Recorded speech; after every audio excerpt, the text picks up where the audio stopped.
اعوذ باللہ من الشیطان اللعین الرجیم بسم اللہ الرحمن الرحیم الحمد للہ وکفا وسلام علی عبادہ الذین اصطفیٰ درود بھیجئے محمد و آل محمد علیہ السلام.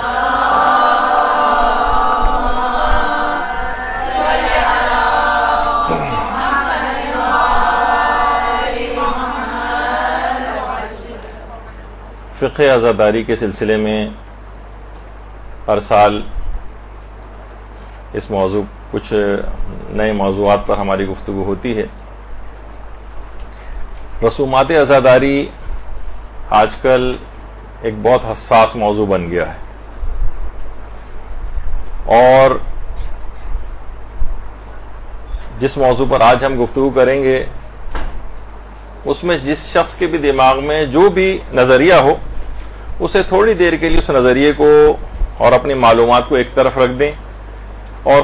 کھلے اور خالی دماغ سے بالکل ان جو دو مسئلے آج خاص طور پر ہم ڈسکس کریں گے اسے بالکل کھلے دماغ سے اس کو سنیں. علماء اور مجتہدین کے فتاوے کیا ہیں، نظریات کیا ہیں، وہ کیا بات کہتے ہیں، اس کے مطابق پھر ہر شخص جو بھی اپنا نظریہ بنائے وہ آزاد ہے، اس کے مطابق وہ عمل کرے. تو آج جس موضوع کے اوپر ہماری گفتگو ہوگی، ایک سوال لوگوں کے دماغ میں بہت آتا ہے، لوگ بہت زیادہ پوچھتے ہیں کہ کیا بچے کے سر پر مثلا کوئی ولی جو ہے اس کا باپ یا کوئی رشتہ دار وہ سر پہ کچھ قمع وغیرہ لگا سکتا ہے. خواتین ہیں ظاہر ہے وہ تو اس مسئلے میں تھوڑی سی سینسیٹیو بھی ہیں، بچوں کے معاملات میں انسان اور زیادہ سینسیٹیو ہو جاتا ہے. لیکن رسومات عزاداری کے سلسلے میں بعض فقہی مسائل کی حقیقت یہ کہ حساسیت بہت بڑھ گئی. اچھا، اور یہ حساسیت غیر ضروری بھی ہے. مقلدین اس میں آپس میں باہم دست و گریباں ہو گئے. علماء اور مجتہدین کے لیول پر ایسا کچھ نہیں ہے. مقلدین اپنی جہالت کی وجہ سے آپس میں دست و گریباں ہیں، ان کی آپس میں لڑائیاں، ایک دوسرے سے بات چیت بند، ایک دوسرے کو برا بھلا کہنا. خاص طور پر سوشل میڈیا جب سے لوگوں کی دسترس میں آیا ہے تو ایک دوسرے سے کھل کر اظہار براعت اور لڑائی جھگڑا وہ ہونے لگا. اچھا، جذباتی مقلدین جو ہیں وہ ایک اور ان کے ساتھ ایک مسئلہ یہ ہو گیا ہے کہ ہر شخص اپنے اپنے مرجع تقلید کے فتوے کو صحیح ثابت کرتا ہے اور دوسرے کے مرجع تقلید کے فتوے کو غلط ثابت کرتا ہے. بھائی تم اتنے ہی قابل تھے اگر کہ تم کسی مرجع تقلید کے فتوے کو غلط ثابت کرو تو تمہیں تو خود مرجع سے بھی اوپر ہونا چاہیے تھا. تو یہ ایک بہت ہی غلط ٹرینڈ ہو گیا ہے. مراجع کا اختلاف فتویٰ اگر آپ دیکھیں، فقہ کا مطالعہ کریں تو کون سے مسئلے ایسے ہیں کہ جس کے اندر ان کے اندر اختلاف نظر نہیں پایا جاتا ہے. لیکن اس کے باوجود یہی تمام مراجع کرام آپس میں کتنے شائستہ، کتنا ایک دوسرے کا احترام، کتنا ایک دوسرے کی عزت، کبھی کوئی نام لے کر کسی بھی طریقے سے ایک دوسرے کے خلاف کوئی بات نہیں کرتا ہے. تو اور ہر شخص اپنی رائے کا اظہار کرتا ہے. لیکن کیونکہ مقلدین حضرات ہیں، آپ نے دیکھا ہوگا نا جو کچے چاول ہوتے ہیں، جب تک چاول کچا ہوتا ہے بہت پتیلی میں سے کتنی شور کی آواز آ رہی ہوتی ہے، اور جب وہ واقعتاً پک جاتا ہے یعنی اس کا دم نکل جاتا ہے تو وہ خاموش ہو جاتا ہے. لیکن اب وہ کھانے کے بھی قابل ہوتا ہے، اس میں سے خوشبو بھی نکلنے لگتی ہے. لیکن جب تک یہ کچا رہتا ہے شور بہت مچاتا ہے. تو اسی طریقے سے یہی تمام چیزیں ہمارے اس کے اندر بھی پائی جاتی ہیں کہ بہت سے مقلدین انہی کچے چاولوں کی طرح سے. پھر ایک مسئلہ یہ ہو گیا ہے کہ احادیث کی جانچ اور پرکھ یہ بہت سے مقلدین نے اپنے ہاتھ میں لے لی. یعنی یہ اجتہادی عمل وہ کہتے ہیں کہ یہ ہم بھی انجام دے سکتے ہیں، اور بعض اوقات وہ مراجع کی جو ماہرانہ رائے اور فتویٰ اس کو بھی بالکل نظر انداز کرتے ہیں کہ ماننا ہمارے لیے واجب تھوڑی ہے. ٹھیک ہے، فقہی احکام کے اندر یہ ہوگا، لیکن فقہی احکام کے مسئلوں کو بھی ان کے غلط ثابت کیا جاتا ہے. ایسے ہی ہے جیسے کہ مثلا کوئی قصائی اگر ہو اور وہ کہے کہ بھائی سرجن کی کوئی تقلید کرنا واجب تھوڑی ہے، اور میں بھی جو ہے سینکڑوں بکرے اب تک گرا چکا ہوں، اتنا تو چھری کاٹے کا تجربہ مجھ کو بھی ہو گیا، تو چھوٹا موٹا آپریشن تو میں بھی کر سکتا ہوں. تو اسی طریقے سے انٹرنیٹ پہ بہت سارے ٹامک ٹوئیاں مار کر کچھ افراد اپنے آپ کو اسکالرز بھی ظاہر کرنے لگے ہیں اور اس طرح سے اور مجتہدین کے فتووں کو غلط ثابت کرنا. اچھا پھر ایک اور بہت بڑا مسئلہ ہو گیا, میں آپ کے سامنے پیش کر رہا ہوں یہ چیزیں تاکہ آپ کو ایک اندازہ ہو جائے کہ اس مسئلے میں کتنی حساسیت ہو گئی ہے, کہ فتاوے کی مخالفت میں بہت سخت تند اور تیز الفاظ استعمال کیے جاتے ہیں اور بہت گندی زبان کا استعمال مجتہدین کے خلاف ہونے لگا ہے. یعنی اس حد تک ہونے لگا ہے یعنی کہ اب باقاعدہ مثلا رہبر معظم کے کچھ فتاوے ابھی آئے ٹیسٹ ٹیوب وغیرہ کے سلسلے میں تھے تو پہلے سے, لیکن اس کو باقاعدہ اچھالا جانے لگا. اب یعنی جاہل افراد اگر اس طرح سے کسی چیز کو اچھالیں, بتائیے دیکھیے کہ یہ کتنا غلط مسئلہ ہے اور کتنا یہ حرام چیز ہے, استغفر اللہ اور توبہ توبہ. اور بہت سے کچھ چینل ایسے ہیں جو کھولے گئے ہیں اور پاکستان سے باہر چلتے ہیں, اس میں باقاعدہ ان کے فتوے کو غلط ثابت کرنے کے لیے جو اب وہ افراد کے جو تقلید وغیرہ کے بھی خلاف ہیں ان کو بٹھا کر ان کے فتووں کے اوپر اعتراضات اور گندے الفاظ ان کے لیے کہے جا رہے ہیں. تو یہ تمام چیزیں دیکھیے کیا ہیں, چاہے اب رہبر کے فتوے کے اوپر یہ والی چیزیں اعتراضات ہوں جو اور یا دیگر علماء اور مراجع اور مجتہدین کے فتاوے پر, تقریباً دونوں ایک ہی طرح کی بات ہو جاتی ہیں. تو یہ ایک بہت ہونے لگا, اور بعض مراسم کے لیے بہت ہی ہارش اور سخت الفاظ استعمال کرنا کہ جناب یہ تو وحشیانہ پن ہے اور یہ جو جنگلی پن ہے اور یہ ظلم اور بربریت ہے اور یہ تو داعشیت ہے اور یہ کون سا اسلام ہے اور یہ کون سی شیعت ہے, اس طرح سے کر کے بہت ساری چیزوں کو پیش کیا جاتا ہے, جبکہ ایک بڑی تعداد مجتہدین کے فتووں کے مطابق وہ چیز ہوتی. تو انسان ہر کوئی اپنے مرجع تقلید کے فتوے کے مطابق عمل کرے اور دوسرے کے اوپر طعن و تشنیع نہ کرے. اس سے ہمیشہ خلفشار پیدا ہوگا, اس سے ہمیشہ اختلاف پیدا ہوگا, جھگڑے پیدا ہوں گے, آپس کے تعلقات خراب ہوں گے, مجتہدین جو عوام شیعہ ہے ان کا آپس میں اتحاد جو ہے وہ ختم ہوگا, مومنین باہم دست و غریباں آپس کے اندر ہوں گے اور فائدہ دشمن کو ہوگا. تو دونوں طرف سے دیکھیے کچھ افراط اور تفرید, اور زیادہ تر میں نے یہ دیکھا کہ فتاوی مجتہدین سے لا علمی جس کی بنا پر یہ چیز ہوتی. مثلا اس کے اندر سے ایک یہ بھی آتا ہے, نابالغ بچہ مثلا اگر خود زنجیر یا قمع لگائے. اچھا میں اتنا تھوڑا سا بتا دوں, آپ میں سے اکثر خواتین نہیں ہیں, پچھلے سالوں میں شاید 2 سال پہلے زنجیر اور قمع زنی کے مسئلے میں جو مجتہدین کے فتاوے جو تھے وہ ہم نے سارے پیش کیے تھے یہاں پر, اور تقریباً وہ 5.5 گھنٹے کا درس تھا. اس میں تفصیل کے ساتھ اس کو بیان کر دیا, تو وہ تو ہم دوبارہ نہیں لا رہے. اس میں یہ والا پوائنٹ کی تفصیل نہیں آ سکی تھی کیونکہ پہلے اتنا زیادہ ہو گیا تھا کہ کیا بچے, یعنی یہ فقہی حکم ہے نا, بہت سے لوگ ابھی بھی کہتے ہیں کہ کیا ہم بچے کے سر پہ قمع لگائیں. بہت سے لوگ نظر بھی مانتے ہیں اس کی کہ میرے ہاں بچہ پیدا اگر ہوگا تو میں اس کے سر پہ جو ہے مثلا قمع لگاؤں گا, یا عورتیں بھی بعض اوقات یہ نظر مانتی ہیں. تو اس کا فقہی حکم کیا ہے؟ تو اب ایک فقہی حکم کے طور پر سنیں, آپ کے سامنے فتوے بیان ہوں گے, پھر جو جس کا مقلد ہے اس کے مطابق عمل کرے. اچھا ایک تو یہ تھا ابھی کہ ممیز بچہ جو ہے خود زنجیر یا قمع لگائے. نابالغ ممیز یعنی سمجھدار جو ہوتا ہے 13 سال کا, 14 سال کا, یا ابھی 15 سال مکمل نہیں ہوئے ہیں کہ وہ بالغ ہو, تو وہ اگر کر رہا ہے تو دیکھیے اس کے اوپر تو کوئی تکلیف شرعی نہیں ہے. یہ تو سب مجتہدین, یعنی اگر وہ کوئی اس پہ کوئی شرعی حکم آتا نہیں ہے. نابالغ اگر کوئی, کیا آپ یہ کہیں گے نابالغ کے لیے کام کرنا حرام ہے؟ نابالغ کے لیے حرام اور واجب کوئی چیز نہیں کیونکہ ابھی وہ نابالغ ہے. پھر ایک مسئلہ یہ ہوتا ہے کہ کیا نابالغ اپنے ولی کی اجازت سے قمع زنی کر سکتا ہے, اپنے سر پہ قمع لگا سکتا ہے؟ یا ایک مسئلہ یہ ہوتا ہے کہ کیا ولی اپنے بچے کے سر پہ لگا سکتا ہے؟ یہ ایک مسئلہ لوگ اکثر باہم پوچھتے ہیں. اچھا اس میں دیکھیے ایک بہت بڑا مسئلہ یہ ہے کہ مقلدین کی مراسم عزاداری میں افراط و تفرید ہو گئی. بہت سے مراجع ایسے ہیں, اب اس میں بھی آپ سنیں گی جو پچھلا ہمارا درس تھا اور آج بھی آپ دیکھیں گی کہ مجتہدین میں آپس میں اس سلسلے میں اختلاف فتاوی ہیں. کچھ مجتہدین نے اجازت دی ہے. اچھا اجازت دینے کے معنی یہ نہیں ہوتے کہ اس میں بھی آپ افراط اور تفرید میں چلے جائیں. دیکھیے کچھ مراسم میں اجازتیں ہونا, کچھ اس میں حدود و قیود ہیں, کچھ شرطیں ہیں جن کی پابندی کرنا پڑتی ہے. مثلا اگر کوئی شخص اپنی حفاظت کے لیے پسٹل یا ایک چھوٹی سی گن بھی اپنے ساتھ رکھ سکتا ہے کوئی، لیکن وہی کہہ کے میں اپنی حفاظت کے لیے ایک پورا ٹینک لے کے اگر چل رہا ہوں، یا راکٹ لانچر اس نے کندھے کے اوپر لادا ہوا ہو اپنے کہ میں اپنی حفاظت ہر شخص کو کرنی چاہیے، تو لوگ کہیں گے بھائی پسٹل سے بھی کام چل سکتا تھا، آپ اتنا بڑا راکٹ لانچر اور ٹینک لانے کی کیا ضرورت تھی آپ کو؟ تو بعض اوقات یہ ہوتا ہے کہ جب کچھ لوگوں کو اجازتیں ملتی ہیں تو بہت سی اجازتوں کو بہت زیادہ بعض اوقات مس یوز بھی ہو جاتا ہے۔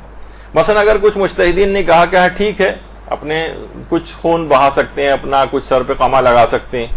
تو اب وہ بہت بڑی بڑی تلواریں لے آئے، مثلا بہت بڑے بڑے خنجر لے آئے اور ایک عجیب ایک دہشت ناک ایک ماحول سا ایک پیدا ہو جائے، تو یہ وہی مقلدین والی بات ہے، اس کا مجتہدین کے فتوے وغیرہ سے اس کا تعلق نہیں۔ یہ میں اپنی طور پر اپنا ایک مشاہدہ بیان کر رہا ہوں، کوئی فقہ حکم نہیں بیان کر رہا ہوں۔ تو جو مجتہدین اجازت بھی دیتے ہیں وہ بھی آپ دیکھیں گے وہ کہتے ہیں فقط 1 یا 2 بوند اور سوئی کی ایک نوک کے برابر بس، مثلا بچے کے سوئی کی نوک کے برابر اس کے ایک وہ لگائیں اس کے اوپر، اور اس کی خاص مصلحت ہے بھی جو آگے چل کے بیان کروں گا، جو ان کے جو وہ مصلحت وہ لوگ بیان کرتے ہیں، ہمیں اپنا تو کوئی چیز یہاں پہ نہیں پیش کرنی ہے، مجتہدین کے فتاوے پیش کرنے۔ تو وہ یہ کہتے ہیں کہ اگر آپ دیکھیں بہت سے لوگ قمع بھی اگر لگا رہے تو اتنا معمولی سا آپ نے رکھا اور اتنا ہلکا سا ایک نشان پڑ جائے، بس یہ بھی بعض اوقات یہ مجتہدین کہتے ہیں کافی، سوئی کی ایک نوک کے برابر 1 یا 2 بوند مشکل سے بھی اگر اس کا ہو جائے تو ٹھیک ہے، آپ اپنی اس نظر کو پوری کر سکتے ہیں، یا مثلا جو فائدہ آپ کو اس سے لینا ہے جو بھی وہ آپ کو اس سے فائدہ مل سکتا ہے اگر جن کے نزدیک جائز ہے۔ لیکن کوئی اس کے باوجود یہ کہے کہ نہیں بہت زیادہ افراط و تفریط کر دے اور بچے کو مثلا خون ہم خون کر دیا جائے، اور یہ تو یہ وہ مجتہدین بھی یہ بات نہیں کہتے۔ اچھا اب میں آپ کو ایک سامنے تاکہ آپ کے سامنے ایک وہ آ جائے، مثلا موجودہ مجتہدین میں آیت اللہ حافظ بشیر نجفی کا یہ نظریہ ہے، اور کچھ مجتہدین کا اور بھی جو ابھی آگے چل کر آپ سنیں گے، تو بہتر ہے کہ میں ان کی آواز میں ہی آپ کو سنا دیتا ہوں کہ وہ کیا کہہ رہے ہیں۔ اب ان کا اپنا فتوے کو دماغ میں رکھیں کہ یہ اپنا فتویٰ بیان کر رہے ہیں اور اپنی ایک چیز بیان کر رہے ہیں، ضروری نہیں کہ آپ جن کی تقلید میں وہ مجتہد بھی یہ بات کہتا ہو، لیکن ہمیں اختلاف نظر تو مجتہدین کا ہے نا آپس کے اندر، وہ اپنا ایک فتویٰ بیان کر رہے ہیں، اپنی ایک چیز بیان کر رہے ہیں، ان سے ملتے جلتے فتاوے اور مجتہدین کے بھی ہیں، لیکن وہ بھی اس طرح کی افراد و تفریط نہیں کہہ رہے، کس طرح کی کہہ رہے ہیں بس مثلا وہ آپ ابھی سن سکتی ہیں۔ اب اعتراضات کی جاتی ہیں، چھوٹے چھوٹے بچوں کے سروں پہ زخم لگائے جاتے ہیں، ارے یہ بچوں کو تربیت کے لیے ہے، جیسے بچہ 7 سال کا ہو جائے تو اس کو آپ تھپڑ مارتے ہیں نماز کے لیے، کیوں مارتے ہیں؟ یہ بھی بالغ نہیں ہوا ہے، کیوں مارتے ہیں؟ تاکہ اس کو نماز کی عادت پڑے۔ ہم اس کے سر پہ چھوٹا سا سوئی جتنا زخم کرتے ہیں تاکہ اس کو امام حسین کے غم میں خون بہانے کی عادت ہو جائے۔ جس طرح نماز سکھانے کی 7 سال کا ہو جائے تو ہم اس کو تھپڑ بھی ماریں گے اور اس کو چھڑیوں سے بھی ماریں گے اگر اس نے نماز کو چھوڑا، تو اسی طرح ہم امام حسین کے غم میں بھی بچیوں کو نہ لیں، اس پہ ہم ان کو گھر کے پر انگیختہ کریں گے تاکہ وہ اس حال کے کہتے ہیں کہ بہتر یہ ہے کہ خون کا کسی کو دو، کسی محتاج کو، وہ بھی دو یہ بھی دو۔ امام حسین کو 2-3 قطرے اس کو بوتل پر ہی دے دو، تمہیں ہدایت دے، پوری بوتل دے دو اس کو امام حسین کو 2 قطرے خون کے۔ اور جہاد میں جاؤ، جہاد میں تو مجاہد نہ صرف اپنے خون کے قطرے دیکھ رہا، اپنی جان کو دے رہا ہے، دے وہ، لیکن امام حسین کے حق میں 2-3 قطرے خون سن کے بخل نہ کرے۔ یہ میرا فتویٰ ہے۔ 1-2 بوند بھی اگر نکل آئے تو کافی، اور ایک سوئی کی نوک کے برابر بھی اگر اس میں سوراخ کر دیا جائے، تھوڑا سا بس ایک کٹ لگا دیا جائے تو وہ چیز پوری ہو جاتی۔ تو بہرحال اب اس کو آپ نے دیکھا تو اس کی کچھ حکمتیں بھی انہوں نے بیان کی۔ اچھا اب اس میں کیا ہونے لگا ہے ایک اور چیز کہ بعض اوقات جو اس کے مخالفین ہیں وہ انہوں نے کچھ جھوٹی خبروں کا جو ہے وہ سہارا اس کے اندر لیا اور اپنے ذوق کے مطابق جھوٹے پروپیگنڈے کرنا شروع کی۔ اچھا بعض اوقات یہ ہوا جھوٹے پروپیگنڈوں کے اندر کیا چیز ہوئی کہ مثلا وہ فلاں جگہ پہ ایک آدمی تھا, وہ زنجیر و قمزنی کرتے ہوئے مارا گیا, وہ بچہ جو تھا وہ فلاں جگہ پہ جو ہے وہ اس کا انتقال ہو گیا, جھوٹی خبریں. اور بعد میں بعض اوقات اس کی پھر تردید بھی آئی, ان گھر والوں نے کہا کہ نہیں ایسا تو کچھ بھی نہیں ہوا ہے, حتیٰ کہ علماء نے اپنے فتاوے کے اندر یہ چیز بیان کی کہ ہم نے جتنی بھی تحقیق کی کہیں ہمیں یہ بات پتہ نہیں چلی اور معلوم چلا کہ وہ جھوٹی خبریں تھیں. تو یہ نہیں کرنا چاہیے کہ اپنی بات کے اس بات میں کوئی بھی شخص جو ہے نا کوئی جھوٹی خبریں بنا کر جو ہے وہ لگانا شروع کر دے, یا بعض اوقات فوٹو شاپ کا استعمال جو ہے وہ اس کے اندر ہونے لگتا ہے کہ کوئی نہیں ہے لیکن زبردستی ایک فوٹو شاپ کے ذریعے مثلا اس کے خون بہتا ہوا دکھا رہے ہیں, یا خون کو بہت برائٹ کر دیا گیا ہے, کسی کم جگہ پہ تھا تو پورے چہرے اور جسم کے اوپر پھیلا دیا تاکہ اس چیز کے متعلق اینٹی بات کہنے میں آسانی ہو. تو بہرحال یہ ایک چیز ہے کہ اس میں جھوٹ اور غلط بیانی یا فوٹو شاپ یا پروپیگنڈا اس طریقے سے کرنا وہ ٹھیک نہیں ہے. دونوں طرف کے لحاظ سے میں بات کر رہا ہوں, جو حمایت میں ہے ان کی ان لوگوں کے لیے بھی, جو اس کی مخالفت میں ہے ان لوگوں کے لیے بھی, کہ جو صحیح اور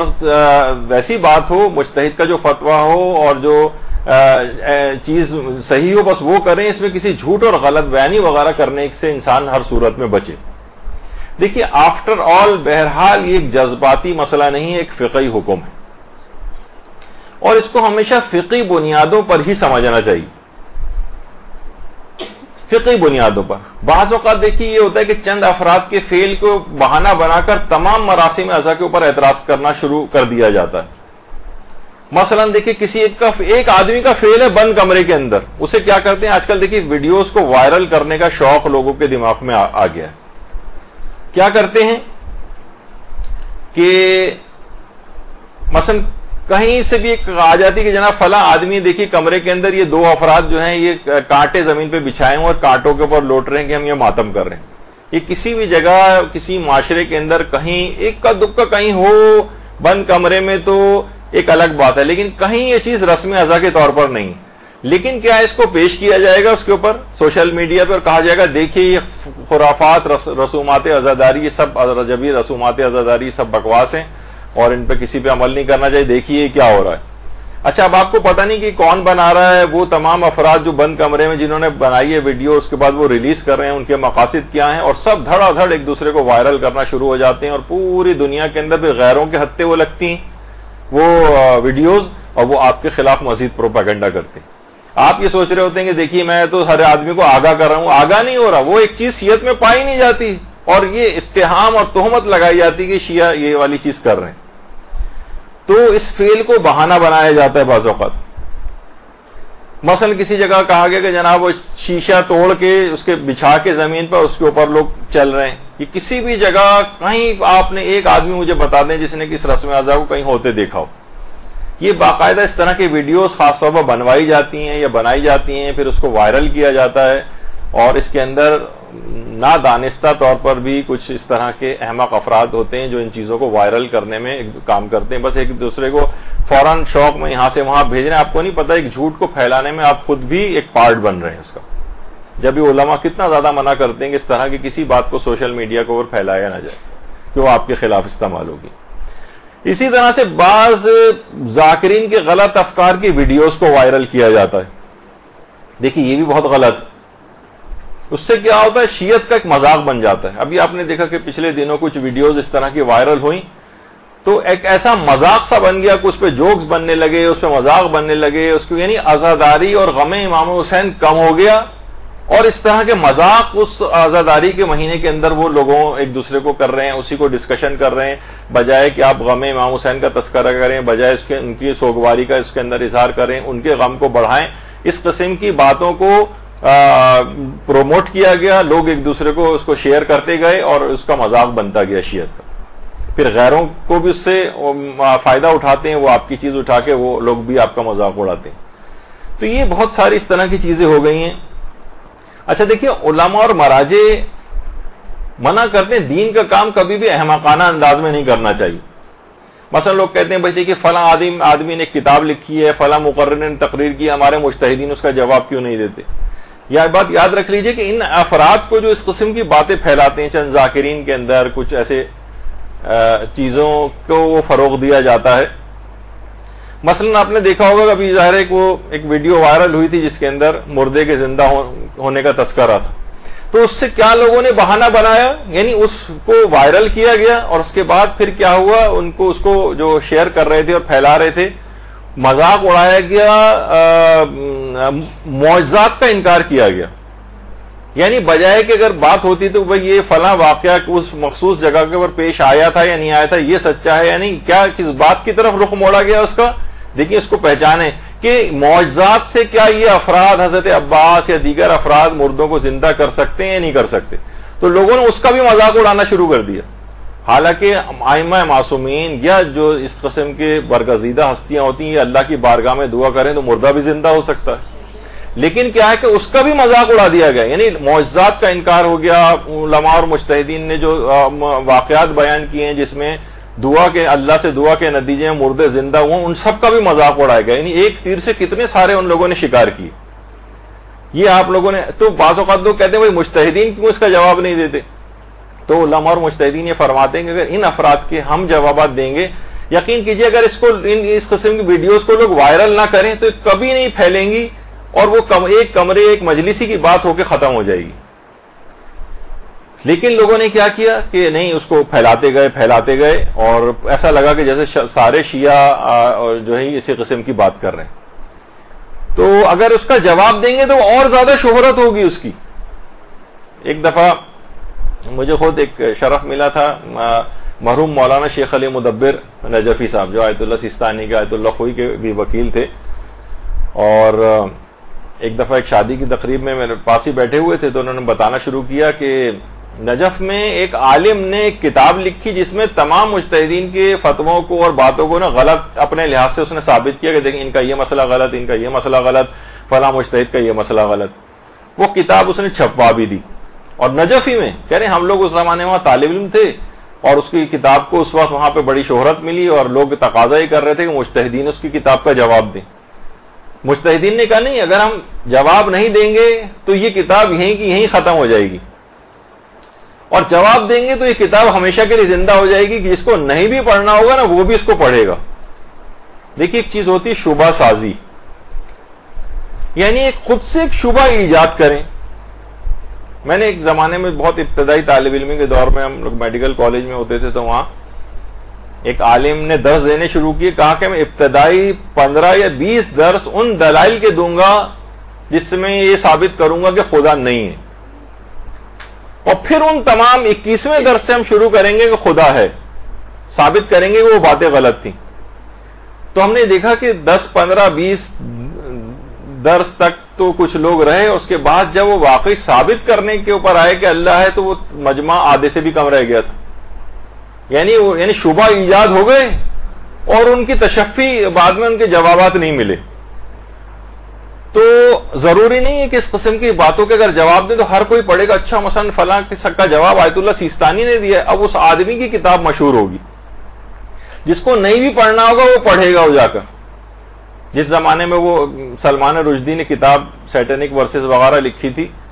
تو لوگ جس کو نہیں بھی پڑھنا وہ بھی جا کے کہتا تھا کہ یار کیا لکھا ہے اس کے اندر, ذرا ہم بھی پڑھیں. یعنی اس کو ایک تجسس اس کے اندر ہونے لگا. خیر وہ تو اس کے قتل کے فتوے کے بعد سے تو وہ جس طرح سے اس کا جو ہے وہ انجام لوگوں کے سامنے رہا, کس طرح سے وہ بچاتا پھرتا ہے, اور پوری دنیا اور آخرت دونوں اس کی تباہ برباد ہوئی اپنی جگہ. تو شیخ علی مدبر کہنے لگے کہ ہم لوگ مجتہدین سے کہتے تھے, مجتہدین کہتے تھے نہیں اس کی کوئی جواب دینے کی ضرورت نہیں. پھر ہم نے واقعی دیکھا کہ چند سالوں کے اندر اس کی کتاب کو لوگ بھول گئے, اس آدمی کو بھی بھول گئے, کتاب وہ شخص سب نسین منسیہ ہو گئے. تو یہی والی چیز ہمارے ساتھ بھی ہے کہ ہم ایسے افراد کو, ایسی باتوں کو اگنور کریں, اس کو پھیلائیں نہیں, اس کو وائرل نہیں کریں.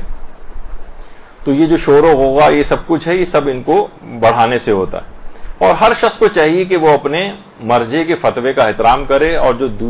جو اس کا مرجع نہیں ہے اس کے بھی فتوے کا احترام کرے. دیکھیے سب کے پاس اپنے دلائل ہیں. اچھا یہ جب یہ مقلدین آپس میں شروع کرتے ہیں, مثلا آیت اللہ سیستانی کوئی مقلد ہے,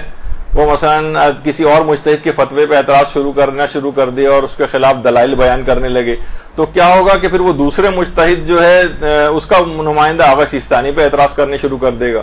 اور وہ جو کسی کی بھی تقلید نہیں کرتے وہ سارے مجتہدین کے فتووں کو کرنے لگیں گے، جیسے اب ہونے لگا ہے۔ جناب آغا رہبر نے مثلا شطرنج کا جو ان کا فتویٰ ہے وہ بھی ایک خاص تناظر کے اندر ہے، شطرنج کو مطلقاً انہوں نے حلال نہیں کیا، اس معاشرے کے اندر جہاں جوئے کا کوئی تصور شطرنج کے ساتھ نہ رہے وہاں انہوں نے کہا کہ اس کو کھیلنے کی اجازت ہے۔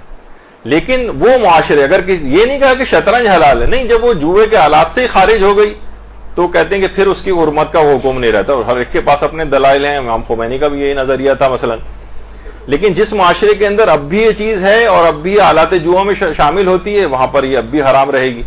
تو انہوں نے یہ پیش کرنا شروع کر دیا، دیکھیے امام جو ہیں وہ تو شطرنج کی اتنی مذمت کر رہے ہیں اور یہ مجتہدین کو دیکھیے یہ کیا کر رہے ہیں کہ یہ ان کو حلال قرار دے رہے ہیں۔ مور حلال ہے، آیت اللہ سیستانی کا نظریہ، وہ کہتے ہیں دیکھیے فلاں فلاں روایت کے اندر تو مور امام نے حرام قرار دیے، یہ حلال قرار دے رہے ہیں۔ تو یہ مقلدین نے اس قسم کے کام اپنے ہاتھوں میں پکڑ لیے کہ ان کا فتویٰ صحیح ہے، ان کا فتویٰ غلط ہے۔ ہر مجتہد کے پاس اپنے فتوے کے دلائل ہوتے ہیں اور اس کا ہر مجتہد کے فتوے کا احترام کرنا ضروری ہے، خواہ وہ آپ کے اپنے مرجع تقلید کے فتوے کے برخلاف فتوی کیوں نہ ہو۔ اچھا، اب آ جائیے موضوع کے اوپر۔ یہ تو میں نے ایک مختصر سی ایک تمہید باندھی جو شاید اختصار سے تھوڑی سی اور آگے بڑھ گئی، لیکن بہرحال یہ کہ اب آ جائیے اس مسئلے کے اوپر کہ کیا ولی اپنے بچے کے سر پر قامہ لگا سکتا ہے۔ اب دیکھیے خود اس مسئلے کے اندر کئی گروہ مجتہدین۔ پہلا گروہ ہے جو کہ قائلین حرمت ہے، جو یہ کہتا ہے کہ نہیں، یہ کام نہیں ہو سکتا، ولی یہ کام نہیں کر سکتا، بچے کے سر پر ایسا کوئی کٹ نہیں لگا سکتا کہ جس سے خون نکلے۔ ان میں کون قائلین حرمت میں کون کون شامل ہیں؟ ان میں ایک آیت اللہ خامنئی رہبر معظم شامل ہے۔ وہ یہ فرماتے ہیں کہ نہیں، کوئی بھی شخص اپنے بچے، ولی بھی، وہ تو خیر اصلاً دیکھا جائے تو خونی ماتم ہی کے رہبر خلاف ہیں، اور وہ بڑوں کے لیے بھی اور بچوں دونوں کے لیے اس کام کو ممنوع قرار دیتے ہیں۔ اور قائلین حرمت میں جو دوسرا نام ہے وہ آیت اللہ ناصر مکارم شیرازی کا ہے، وہ بھی اس کو منع کرتے ہیں۔ اچھا، یہ ہو گیا ایک گروہ جو ان کے مقلدین یہ کام نہیں کر سکتے، بلکہ اگر کسی نے نظر اس طرح کی کسی عورت نے مانی اور وہ ان دونوں میں سے کسی کی تقلید ہو، ان دونوں مجتہدین کی میں سے کسی کی، تو اس کی وہ نظر جو ہے وہ باطل ہے، وہ اس کے اوپر عمل نہیں کر سکتی، وہ عورت یا کوئی مرد اپنے بیٹے کے لیے۔ دوسرا ہے گروہ ہے قائلین سکوت، جو کہ اس مسئلے میں خاموش ہیں، ان کا اصلاً کوئی فتویٰ موجود نہیں۔ جیسے دماغ میں لوگوں کے آتا ہے کہ کیا نابالغ کے سر پر ولی قامہ لگا سکتا ہے، آیت اللہ سیستانی کا اس سلسلے میں کیا نظریہ ہے؟ تو اصلاً آیت اللہ سیستانی نے اس مسئلے میں، اس مسئلے کی حساسیت کی وجہ سے، اس کی بھی ہم ایک تفصیل بیان کر چکے ہیں قامہ زنی والے مسئلے میں، کہ وہ بالکل خاموش ہیں، ان کا کوئی فتویٰ اس سلسلے میں نہیں پایا جاتا۔ اچھا، ایک فتویٰ اگرچہ ان کے نام کے حوالے سے، ان کے وکیل کے حوالے سے مشہور ہوا ہے کہ انہوں نے بھی منع کیا ہے، لیکن دیکھیے بتا دوں ایک بات کہ وکلاء جو ہیں مجتہدین کے، وہ فتویٰ بیان تو کر سکتے ہیں لیکن اپنی کوئی رائے الگ سے دینا، اگر وہ کوئی بیان کریں بھی تو ضروری نہیں کہ مجتہد کی بھی وہی رائے ہو۔ آپ یہ کہیں بھائی ان کے وکیل ہیں تو وکیل ہیں، ٹھیک ہے، وہ خمس جمع کرنے کے سلسلے میں وکالت ہے، کچھ اجازتیں ان کے پاس ایکسٹرا ہوتی ہیں، لیکن وہ ان کی طرف سے کوئی فقہی مسئلہ بنا نہیں سکتے۔ مثلا مجتہد کے ایک وکیل ہیں جو خود ہی قریب الاجتہاد ہیں، اور ہمارا بھی ان سے رابطہ رہتا ہے، یعنی کبھی ہم ان سے پوچھیں گے آغا اس میں آغا ذرا اس کا بتائیں کہ یہ فتویٰ، اس سوال کا جواب کیا ہے، تو وہ اپنا جواب جو ہوتا ہے وہ بیان کرتے ہیں۔ پھر ہم ان سے پوچھتے ہیں کیا آغا سیستانی کا بھی یہی نظریہ ہے، تو وہ کہتے ہیں نہیں، ان کا نظریہ یہ نہیں، ان کا یہ ہے، یا ان کا فتویٰ مجھے معلوم نہیں۔ یعنی بعض اوقات وہ اپنی رائے بھی، کیونکہ خود قریب الاجتہاد ہیں یا شاید مجتہد ہو گئے ہوں، تو وہ اپنی رائے بیان کر دیتے ہیں جبکہ ہیں ان کے وکیل، تو وہ اصلاً آغا سیستانی کی رائے نہیں ہوتی۔ تو اس لحاظ سے ایک فتویٰ ان کے حوالے سے مشہور ہوا ہے لیکن وہ ثابت نہیں ہے، کیونکہ اصلاً آغا سیستانی نے اس مسئلے میں کبھی کوئی فتویٰ دیا ہی نہیں۔ تو یہ قائلین سکوت کہلاتے ہیں۔ اچھا، اتنا اور بتا دوں کہ جس مسئلے میں بھی آپ کا مجتہد جو ہے وہ خاموشی اختیار کرے اور فتویٰ نہ دے، تو اس مسئلے میں آپ علم میں دوسرے بڑے مجتہد کی بات بھی مان سکتے ہیں۔ آپ خود تحقیق کریں گے، مثلا آغا سیستانی کے بعد علم میں دوسرا بڑا مجتہد کون ہے، پھر آپ اس مسئلے میں جس مسئلے میں مجتہد نے خاموشی اختیار کی ہوئی ہے اس میں پھر دوسرا بڑا مجتہد جو ہے اس کی بات بھی مانی جا سکتی. تو اس سلسلے میں یہ دماغ میں رہے. اچھا یہ والا جو مسئلہ ہے تھوڑا سا ذرا ایک ٹیکنیکل بھی ہے. ایک ہوتا ہے کہ خود قما زنی کو حرام سمجھنا, اور ایک اور مسئلہ یہ ہے کہ کیا ولی کے پاس اس قسم کا کوئی اختیار اور اتھارٹی ہوتی ہے, ولی کے پاس کوئی اختیار یا اتھارٹی ہوتی ہے کہ وہ اپنے مصلحت دیکھتے ہوئے, جس میں بچے کی مصلحت ہو, یعنی ایسا نہیں کہ بلا وجہ اس کو پٹائی کرنی ہے, اس بچے کو اذیت پہنچانی ہے تو وہ اس کے جسم پہ کوئی کٹ لگا دے, نہیں, ایسی تو کسی ولی کے پاس, کسی باپ کے پاس یہ اختیار نہیں ہوتا. ہماری پوری تفصیل اس موضوع پہ ہو چکی کہ باپ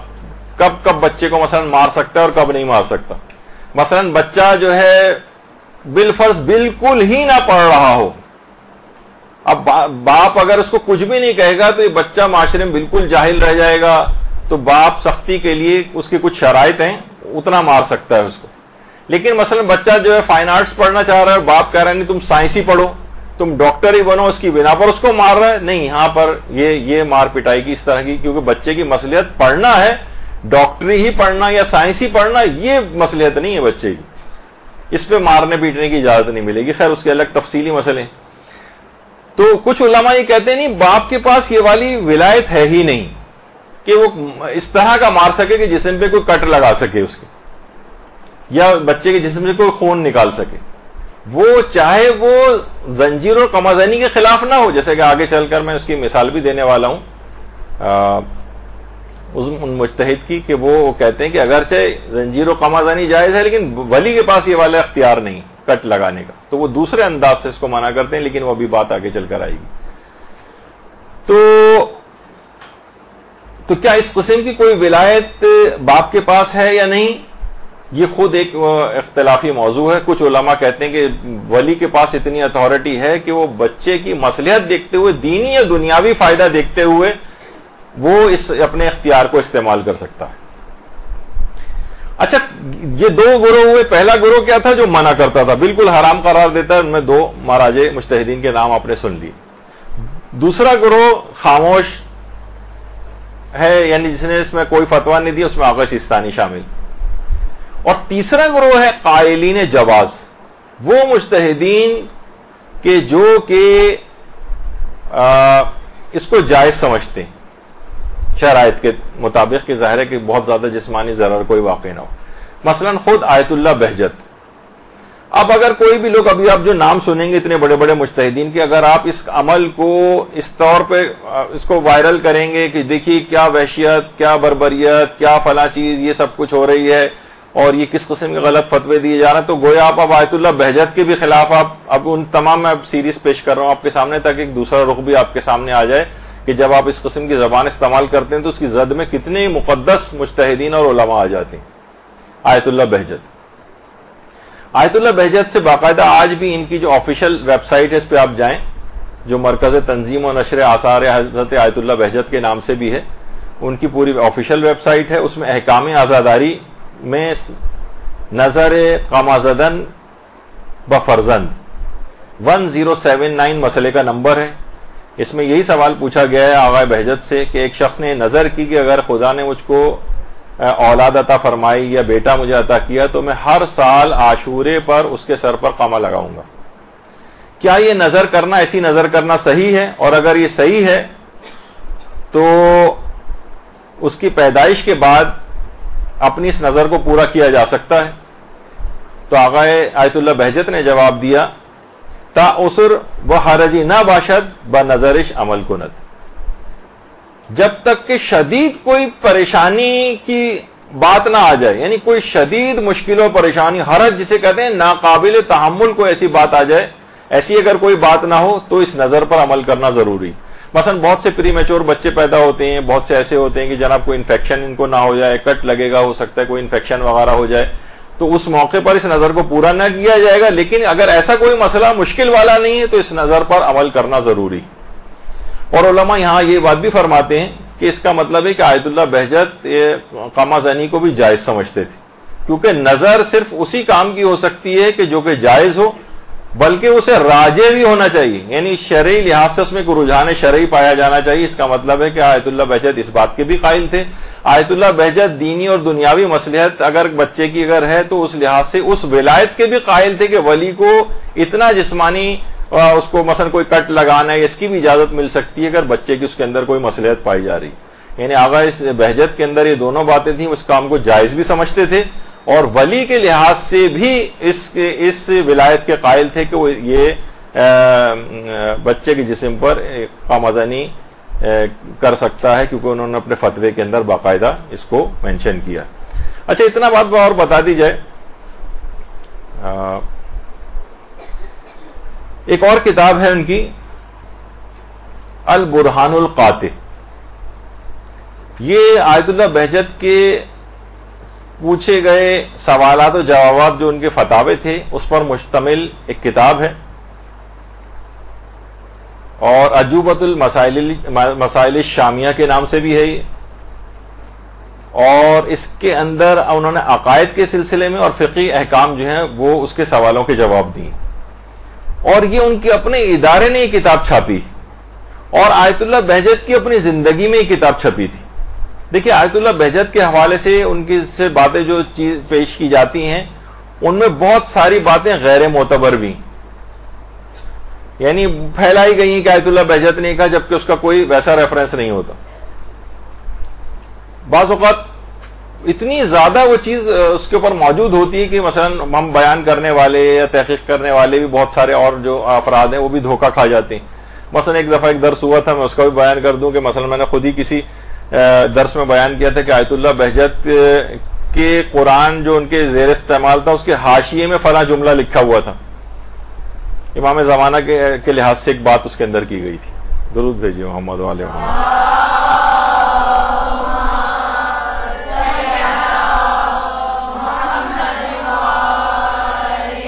اب وہ اتنا زیادہ انٹرنیٹ کے اوپر وہ بات ہے کہ آیت اللہ بہجت نے وہ جملہ لکھا ہے، تو میں نے بھی وہ بیان کر دیا، ظاہر ہے تقریباً ہر جگہ سے اس کا اطمینان ہو رہا تھا کہ یہ جملہ ہے، لیکن کوئی پراپر ریفرنس نہیں تھا۔ بعد میں جب ان کے دفتر سے اور ان کے ادارے سے رابطہ کیا گیا تو انہوں نے کہا کہ ہم نے آیت اللہ بہجت کے زیر استعمال تمام قرآن دیکھے، اس میں کسی بھی جگہ وہ حاشیے کے اندر جملہ نہیں۔ تو بہت سی ان اوتھینٹک باتیں بھی معاشرے کے اندر ہو جاتی ہیں، اکثر دھوکہ کھا جاتے ہیں۔ لیکن یہ کتاب ایسی کہ جو آیت اللہ بہجت کے اپنے ادارے نے چھاپی اور آیت اللہ بہجت کی اپنی زندگی میں چھپی ہے، اس کے اندر کیا ہے؟ اس کے اندر باقاعدہ آیت اللہ بہجت سے کچھ سوالات کیے گئے ہیں۔ اس میں ایک سوال یہ ہے، حل یجوز للولی۔ اچھا پہلا اس میں ایک سوال تھا وہ قامزنی سے متعلق ہے، تو وہ اس میں تو آیت اللہ بہجت نے شرائط بتا کے قامزنی کو جائز قرار دیا، تو اس میں کہا کہ اگر یہ چیز جائز ہے تو حل یجوز للولی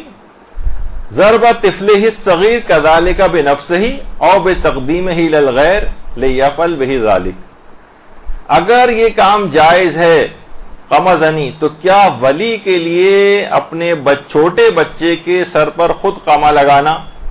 کیا یہ جائز ہے، یا یہ کہ کوئی اور شخص لگائے، کسی اور کے ہاتھ سے یہ والا کام عمل انجام دلوایا جائے، کیا یہ چیز جائز ہے؟ تو آیت اللہ بہجت نے جواب دیا اس کتاب کے اندر، یجوز ذالک ما یرویا صلاحہ فی الدنیا والآخرہ کما یجوز الاحتجام بہ مع عدم الضرر والاکراہ۔ یہ چیز جائز ہے اگر ولی یہ دیکھ رہا ہے کہ اس کے اندر اس کی دنیا اور آخرت کی کوئی صلاح ہے، جس طریقے سے حجامہ جو ہوتا ہے کما یجوز الاحتجام، یعنی جس طریقے سے حجامہ وہ کپنگ وغیرہ جو آج کل ایک طریقہ ہے نا حجامہ جس میں خون نکالا جاتا ہے، بس یہ ہے کہ کوئی بچے کو کوئی نقصان نہیں ہونا چاہیے، یعنی ہو سکتا ہے کہ آپ نے اتنا زیادہ اس کا خون نکال دیا، غلط کوئی چیز طریقے سے نکال دیا، زنگ آلود مثلا چھری تھی، اس سے کوئی نقصان نہیں ہونا چاہیے اس کو۔ تو پھر انہوں نے کہا کہ اس طریقے سے حجامہ جائز ہے، اسی طریقے سے دنیا اور آخرت کی کوئی صلاح ہو تو یہ بھی جائز ہے۔ اچھا اسی طریقے سے مثلا آیت اللہ حافظ بشیر نجفی، تو آیت اللہ بہجت بھی اس کو جائز سمجھتے ہیں اور آیت اللہ حافظ بشیر بھی اس کو جائز سمجھتے ہیں۔ تو ان سے بھی یہ سوال پوچھا گیا کہ بچے کے اوپر قما یا زنجیر زنی کرنے کا کیا حکم ہے؟ تو انہوں نے جواب یہی دیا کہ اگر بچے کا والد اس میں بچے کی کوئی مصلحت دیکھتا ہے، مثلاً وہ اسے سانحہ کربلا کے احیا اور اس کی یاد کو باقی رکھنے کے لیے بچے کو اسی عمر سے مشکلات اور آلام برداشت کرنے کا عادی بنانا چاہتا ہے، اور اس میں قما زنی اور زنجیر زنی کی شرائط جائز ہونے کی موجود ہو، تو اس میں کوئی حرج نہیں. اور وہ جائز ہونے کی جو شرطیں ہیں وہ 3-4 ہیں، وہ اس کے تحت بھی آیت اللہ بشیر جو ہے وہ جائز سمجھتے ہیں. تو انہوں نے کہا کہ اگر کوئی مصلحت وہ اس میں دیکھتا ہے کہ بچے کو ابھی سے مشکلات کا عادی بنایا جا سکے، تو اس لحاظ سے آیت اللہ بشیر نجفی بچے کے اوپر ولی کی اس ولایت کے بھی قائل ہیں جیسے آیت اللہ بہجت قائل تھے. اسی طریقے سے حافظ بشیر نجفی بھی قائل ہیں. جس زمانے میں چند سال پہلے حافظ بشیر صاحب کا ایک انٹرویو ٹائپ کا آیا تھا جس میں انہوں نے جائز قرار دیا تھا، تو بہت سارے اہل علم افراد نے بھی ان پر یہ اعتراض کیا کہ یہ تو بالکل نئی بات لے کے آئے ہیں، ولی کے پاس تو یہ والا اختیار اور اتھارٹی ہوتا ہی نہیں کہ بچے کے جسم پہ کوئی کٹ لگا سکے، جبکہ ان کی نگاہ میں شاید دیگر مراجع کے فتاوے نہیں تھے. کتنی بڑی تعداد علماء کی ہے، ایک خاص تعداد کے جو کہ اس کام کو جائز سمجھتی ہے اور ولی کے پاس اس اتھارٹی کی قائل ہے. تو بہرحال انہوں نے، اور وہ کہتے ہیں زیادہ نہیں، صرف ایک انہوں نے اپنے وہ تقریر آپ اگر ان کی سنیں تو اس کے اندر ہے کہ ایک سوئی کی نوک کے برابر آپ اس کو بس ایک کٹ لگائیں، 1-2 بوند بھی نکل آئے تو کافی ہے کہ بچہ، تاکہ دیکھیے بہت سی چیزیں ہمارے ہاں ذرا بہت سینسیٹیو بھی ہیں. جیسے میں نے ایک دفعہ کہا بھی تھا کہ ایکیوپنکچر کا جو ایک طریقہ علاج ہے ہمارے ہاں، تو کتنا لوگ اس سے ڈرتے ہیں کہ جسم میں اتنی ساری سوئیاں لگی ہوئی ہیں، ایک سوئی سے بچہ، سب سے زیادہ بچہ کو جو ڈرایا جاتا ہے دیکھیے تو وہ اللہ بابے سے ڈرایا جاتا ہے یا ڈاکٹر صاحب سے ڈرایا جاتا ہے. ہمارے پاس بھی کبھی کوئی رشتہ دار بچے وغیرہ لے کے آتے ہیں تو وہ شرارت کر رہا ہوتا تو کہیں گے خبردار خاموش ہو جاؤ نا ڈاکٹر صاحب ابھی انجیکشن لگا دیں گے آپ. یعنی اس کو انجیکشن سے اتنا خوف دلایا گیا ہے کہ وہ ڈاکٹر کی شکل دیکھتے ہی بعض اوقات ہم حیران ہوں گے، بچے تو آپ کہیں پہ بھی لے جائیں، لیکن بعض اوقات کلینک میں آتے ہی بچہ ڈاکٹر کی شکل دیکھتے ہی ایسا رونے لگتا ہے کہ جیسے پتہ نہیں کیا ہو گیا اس کے ساتھ، اتنا ڈرایا گیا اس کو. تو بعض اوقات معمولی سا 1-2 ڈراپ بھی نکل آئے ہمارے ہاں تو اس کو بہت خطرناک چیز سمجھا جاتا ہے، جبکہ اسکن ذرا سی کٹ لگتا ہے اس کے اندر عام طور پر بھی آپ دیکھتے ہیں کہ اس میں سے 1-2 بوند قطرے جو ہے وہ نکل آتے ہیں. تو بہت سی چیزیں بہت زیادہ سینسیشنلائز اور وہ بھی ہو گئی ہیں اور اس میں بہت حساسیت پیدا ہو گئی. تو آیت اللہ حافظ بشیر نجفی کا بھی یہ نظریہ ہے، وہ چند شرائط کے ساتھ اس کو جائز بھی سمجھتے ہیں اور بچے پر باپ کی اس ولایت کے بھی قائل ہیں. اچھا، پھر اس کے بعد کہ 1-2 بوند بھی اگر ہو جائے تو بس کافی ہے اور اس سے وہ مقصد حاصل ہو جاتا ہے. اچھا، اس میں پیچھے کچھ دلائل بھی ہیں بھی آگے چل کر. تیسری اور شخصیت جو موجودہ زندہ مجتہدین میں ہے آیت اللہ صادق روحانی. آیت اللہ صادق روحانی نے اپنی کتاب جو قربان الشہادہ اس کے اندر 20 مسئلے کو لکھا ہے. اس میں پہلا مسئلہ تو یہ کہا، ضمناً ایک اور بھی انہوں نے چیز بیان کر دوں کہ بہت سارے افراد یہ کہ جن کے نزدیک جائز بھی ہے زنجیر اور قما زنی، لیکن ان کی مثلا والدین اگر انہیں منع کر رہے ہیں اور ان کو اذیت ہو رہی ہے ان کے اس عمل سے، تو ان سے پوچھا بھی گیا کہ اگرچہ یعنی ان کے فتوے میں جائز تھا، لیکن اگر کوئی شخص کرنا چاہے زنجیر و قما زنی کرنا اور لیکن اس کی والدہ اس کو منع کر رہی ہوں، تو انہوں نے جواب دیا کہ اگر وہ کر رہی ہوں، اگر وہ شخص کر رہا ہو زنجیر و قما زنی اور اس کے کرنے سے اس کی والدہ کو اذیت پہنچ رہی ہو تو پھر اس کے لیے جائز نہیں ہوگا، اس کے لیے حرام ہو جائے گا، کیونکہ والدین کو اذیت پہنچانے سے بچانا یہ حرام ہے اور اس حرام سے بچنا واجب ہے. تو وہ ایک الگ مسئلہ ہے کہ بعض اوقات اس طرح سے بھی جائز ہونے کے باوجود چیز حرام ہو جاتی. پھر اس کے بعد اگلا سوال کیا گیا ان سے، یہ اور زیادہ واضح، ان سے یہ پوچھا گیا کہ حل للاب ولایہ علی الولد الصغیر بان یجرح رأس ولدہ حتی یخرج الدم التدبیر وماذا لو کان الولد صغیرا جدا. یعنی کیا باپ کو اس بات کی ولایت ہے کہ وہ چھوٹے بچے کے سر پر جراحت کر سکے یہاں تک کہ خون نکل آئے، جسے تدبیر کہتے ہیں، یعنی خونی ماتم وغیرہ قما وغیرہ لگانا، خاص طور پر جبکہ بچہ بہت چھوٹا ہو. تو ان کا تو نظریہ یہ ہے آیت اللہ صادق روحانی کا، تدبیر الآباء لابنائہم، باپ کی بیٹے کے اوپر قما لگانا زائدن علی جوازہ، جائز سے بھی زیادہ عمل حسن اور راجح، یعنی بہت بہتر عمل ہے بشرط اللہ یترتب علیہ ہلاک النفس، بس یہ کہ وہ ہلاک نہ ہو جائے، کوئی ایسی نقصان نہ پہنچ جائے، یا اس کا کوئی عزب جو ضائع نہ ہو جائے، یا مثلا اس میں شل نہ ہو جائے، اس قسم کا کوئی نقصان نہ ہو، تو یہ ایک بہتر چیز بھی ہے۔ اچھا بہتر کیوں ہے، یہ بھی آگے چل کر دیگر مجتہدین کے فتوے میں بھی بات بیان ہوئی، اور دوسرا فتویٰ بھی ان کا اسی سلسلے میں، وہ کہتے ہیں کہ یہ جائز ہے۔ تو اگر آپ کہیں کہ نہیں ایک چیز بالکل حرام ہے اور سب مجتہدین کو اس کا اپلائی کر دیں، تو اس تمام مجتہدین کے فتوے کا استخفاف ہو جائے گا۔ آپ نے دیکھا کہ آیت اللہ بہجت بھی اس ولایت کے قائل تھے اور اس کام کو بھی جائز سمجھتے تھے، آیت اللہ حافظ بشیر بھی جائز سمجھتے ہیں اور ولی اس سلسلے میں اس کی ولایت کے قائل بھی ہیں، آیت اللہ صادق روحانی بھی اس کو جائز سمجھتے ہیں اور باپ کی بھی اس سلسلے میں ولایت کے قائل ہیں۔ اچھا اسی طریقے سے آیت اللہ سعید الحکیم، آیت اللہ سعید الحکیم بھی موجودہ زندہ مجتہدین مراجع نجف میں سے ایک ہیں، اور وہ بھی اس سلسلے میں وہ کیا فرماتے ہیں، ان کی کتاب ہے فتاوی کی، جس میں جو سوال و جواب ہے جس میں، اور اس میں 1026 ان کی کتاب کا جو سوال نمبر ہے، اس میں بھی ان سے یہ بات پوچھی کہ حل للاب ولایت علی الولد الصغیر بان یجرح راس ولدہ حتی خروج الدم التدبیر فی اليوم العاشر من المحرم وما ذا لو کان الولد صغیرا جدا واذا کان ذلک غیر جائز افیدونا بالدلیل۔ یعنی ان سے پوچھا گیا کہ بچہ اگر بہت چھوٹا ہے تو کیا باپ اس کے سر پر 10 محرم کے روز کمال جو ہے وہ لگا سکتا ہے، جبکہ اگر بچہ بہت چھوٹا، اگر یہ کام جائز نہیں ہے تو اس کے جائز نہ ہونے کی کیا دلیل ہے؟ تو انہوں نے کہا کہ نعم لہ الولایت لا ذالک، جی ہاں باپ کے پاس اس بات کی ولایت ہے کہ وہ بچے کے سر پر قمع لگا سکتا، یعنی آیت اللہ سعید الحکیم کا بھی یہ فتویٰ۔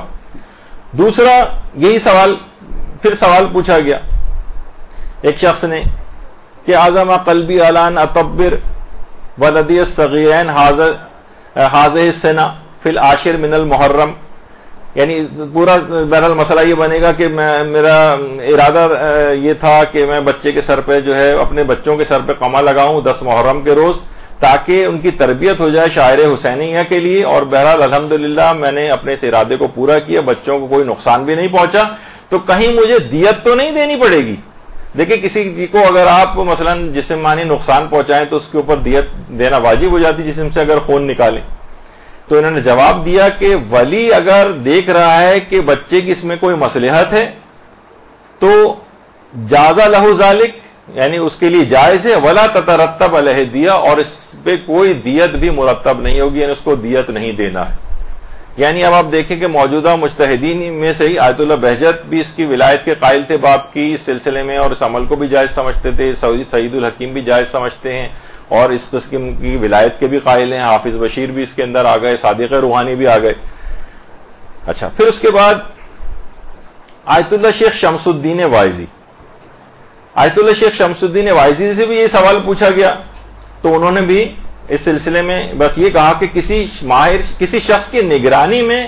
بچے سے قمع زنی کروائی جا سکتی ہے بشرط سے کوئی نقصان نہ پہنچے، اور وہ نگران بھی اس کام کے لیے ولی سے اجازت لے۔ اس کا مطلب ولی کے پاس ان کے فتوے میں بھی اس بات کی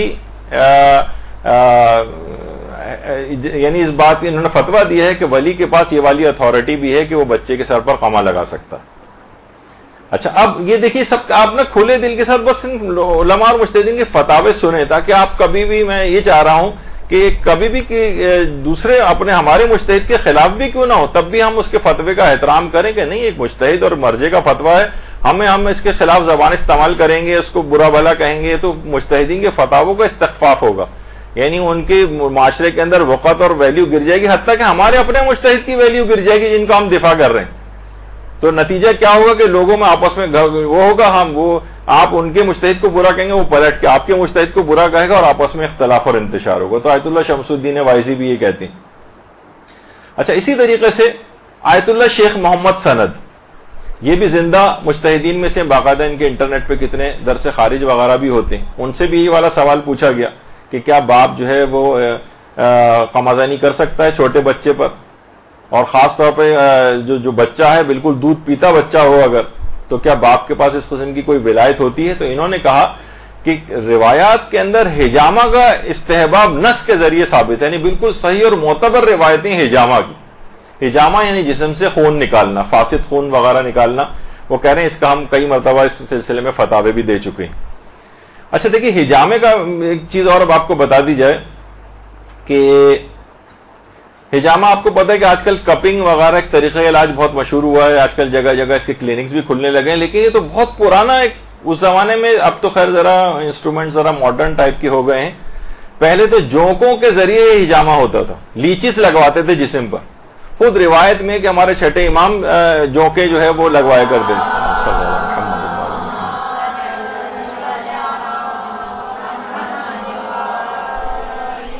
دیکھیے ہر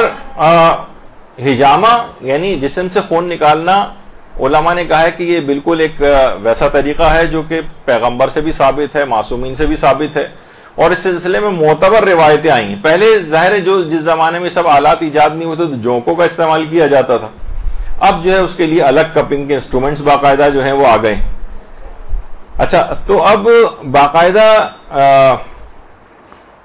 آیت اللہ سیستانی سے بھی، اگر آپ ان کی استفتاحی آیت اللہ سیستانی کی آفیشیل سائٹ ہے اس پہ اگر آپ جائیں، جو سوال و جواب کا سیکشن ہے اس میں الحجامہ، تو ان سے پوچھا گیا آیت اللہ سیستانی سے حجامہ کے متعلق آپ کیا کہتے ہیں. تو آیت اللہ سیستانی نے جواب میں لکھا ہے کہ بہت ساری روایات معتبرہ کے اندر، یعنی معتبر روایتوں کے اندر یہ بات آئی ہے کہ پیغمبر اور ائمہ معصومین اس طریقہ علاج کو استعمال کرتے تھے، اس طریقہ علاج کو اختیار کرتے تھے. تو معتبر روایتوں کے اندر یہ بات آئی ہے. تو یہی علماء نے بھی اس سلسلے میں جو باقاعدہ کہا ہے. شیخ محمد سند نے، تو میں نے وہ فتویٰ اس میں بھی نہیں دکھا سکا، لیکن اسی فتوے کے ضمن میں نیچے انہوں نے پھر ثابت بھی کیا ہے اس کو، شیخ محمد سند نے، کہ باقاعدہ محمد ابن یعقوب کلینی نے اصول کافی کے اندر اس روایت کو لکھا ہے. سفیان ابن السمت اس کی ایک روایت ہے اور وہ معتبر روایت ہے کہ جو ہمارے چھٹے امام جعفر صادق علیہ الصلوۃ والسلام نے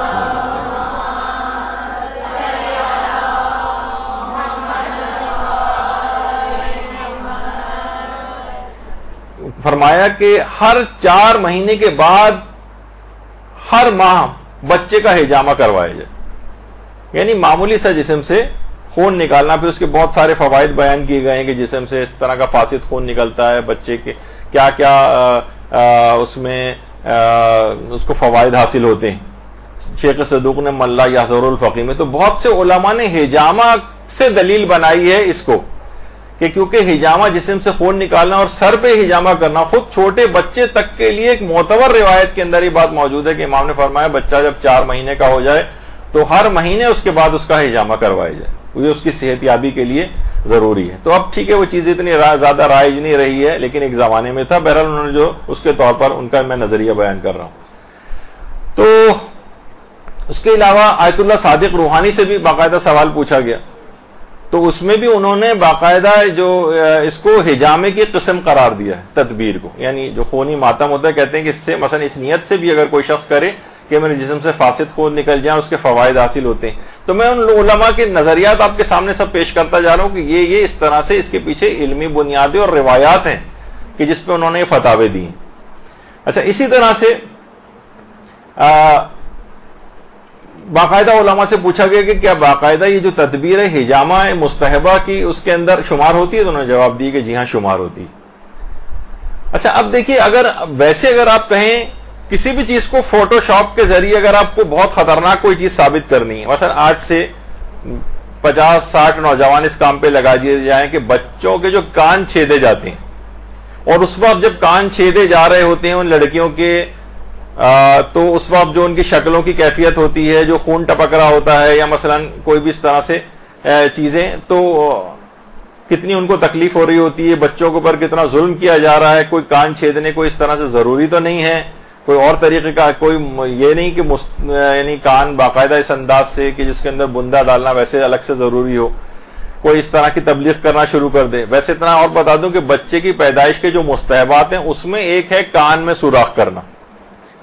بلکہ دونوں کانوں میں سوراخ کرنا، دائیں کان میں نیچے کی طرف لو میں اور بائیں کان میں اوپر والی جو حصہ کان کا ہوتا ہے وہاں پر سوراخ کرنا. کتنے علماء نے مثلا اس چیز کو لکھا. لیکن اگر اس کو فوٹو شاپ کر کے ان کے تاثرات وغیرہ لے کے بچوں کے مثلاً کہ جناب ان کو کتنی تکلیف ہو رہی ہے. آپ خواتین تمام اس مرحلے سے بچپن میں گزری ہوں گی, تو کیوں بچوں کے اوپر اتنا ظلم کیا جائے اور ایک پوری مہم بنائی جائے, تو اس سلسلے میں بڑی تبلیغ ہو سکتی ہے, اور ایک اس میں فوٹو شاپ کا اور اضافہ کر دیا جائے تو خون میں لت پت چیزیں بھی جو ہیں وہ بہت برائٹ کر کے دکھائی جا سکتی ہیں. حتیٰ کہ بچوں کی جو ہجامہ اور کپنگ آج کل ہو رہی ہے بچوں کی, اچھا میں اتنا اور بتا دوں, ابھی علماء کے فتوے بھی آئیں گے. ہجامہ کے لیے آپ کہیں گے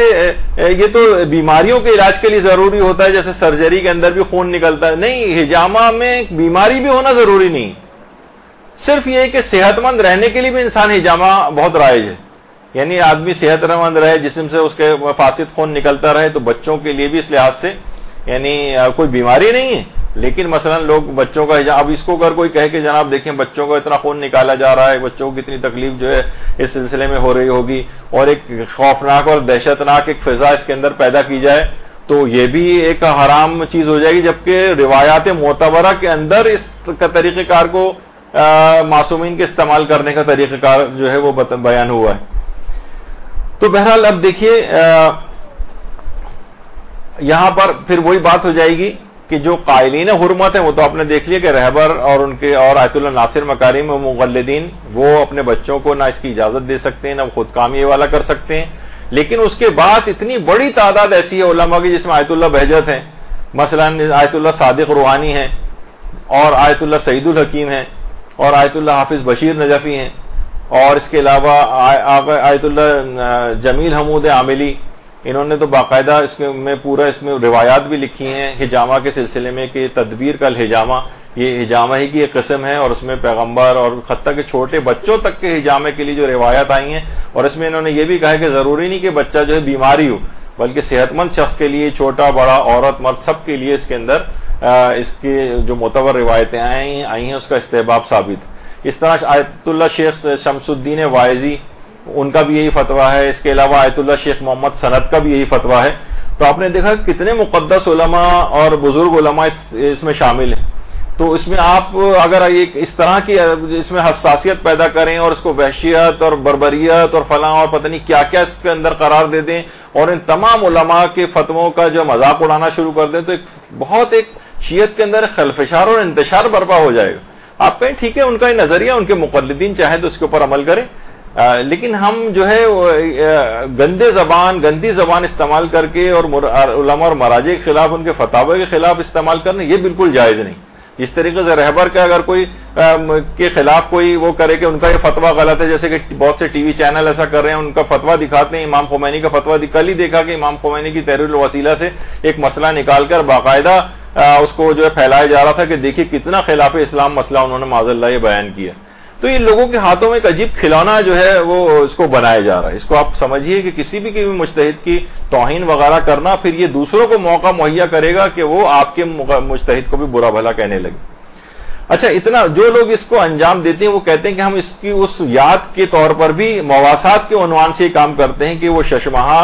جو شہید ہو گیا تھا اس کی شہادت اور مظلومیت کا پوری دنیا کو پتہ چلے کہ اس نے کس طریقے سے زخمی ہو کر امام کے ہاتھوں میں دم توڑا تھا. تو ہم چھوٹے بچوں کو جو قمع لگاتے ہیں کہ کچھ خون نکالتے ہیں تو ایک مواسات اور ہمدردی کے جذبات کا ایک اظہار ہوتا ہے. یہ خود ایک الگ ایک ٹاپک ہے کہ مواسات کے اندر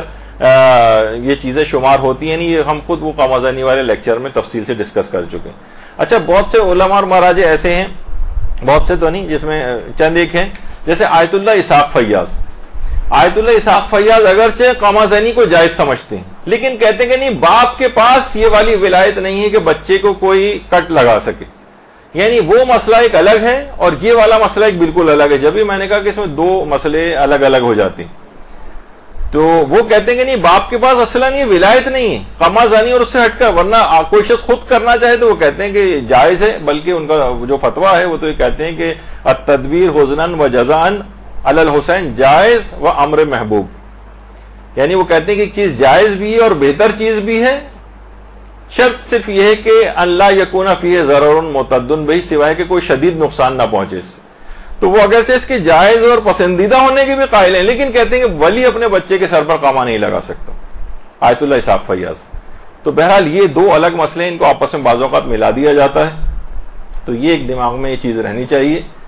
کہ اس سلسلے میں علماء کے فتاوے الگ ہیں. اب جو رہبر کی اور آیت اللہ ناصر مکارم شیرازی کی تقلید میں ہو وہ اس کام سے باز رہیں اور نہ کریں اس کو. دیگر مجتہدین کے مقلدین اگر کرنا چاہیں وہ کر سکتے ہیں. آیت اللہ سیستانی کے مقلدین کیونکہ ان کا فتویٰ موجود نہیں، یا تو وہ احتیاط کریں اس کام کو نہ کریں، یا اس مسئلے میں دوسرے بڑے مجتہد کی بات تحقیق کر کے دیکھیں کہ وہ کیا کہتا ہے. وہ اگر اجازت دیتا ہو تو کر سکتے ہیں، اجازت نہیں دیتا تو نہیں کر سکتے. یہ بس اس کا ایک حل ہے. لیکن مراجع کے فتاوے کا پوسٹ مارٹم کرنا اور جاہل افراد جو ہے فٹ بال کی طرح سے مراجع کے فتاوے اور ان سے کھیلیں اور ہر شخص کو زبان درازی کرنے کا حق جو ہے وہ اس کے اوپر مل جائے، یہ اس بات کی اجازت اسلام نہیں دیتا. جس کو اتنا شوق ہو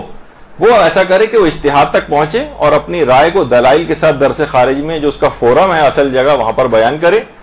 لیکن فیس بک کی تھڑوں کے اوپر بیٹھ کر جاہل افراد کے درمیان بیٹھ کر اپنی اسکالری بگارنا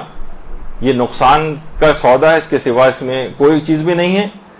اور کسی بھی شخص کو اس بات کی اجازت نہیں کہ غیر مجتہد کو کہ وہ مراجع کے فتووں کا اس طرح سے فتووں کا مذاق اڑائے، استہزاء کرے ان کے ساتھ.